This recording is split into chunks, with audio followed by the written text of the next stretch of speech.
आपण पाहत आहात कराड टुडे न्यूज।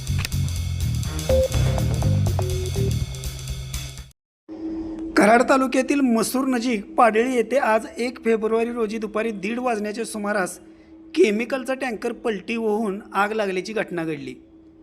सुदैवाने टँकरमधून केमिकल पसरले नाही, मात्र टँकरला लागलेल्या आगीत केबिन जळून खाक झाले। या घटनेची माहिती कराड नगर परिषद अग्निशमन दलाला मिळाल्यानंतर अग्निशामक दलाचे फायरमॅन विनोद काटरे, संजय अडसूळ, विठ्ठल ढगळे यांनी तातडीने घटनास्थळी जात आग आटोक्यात आणली।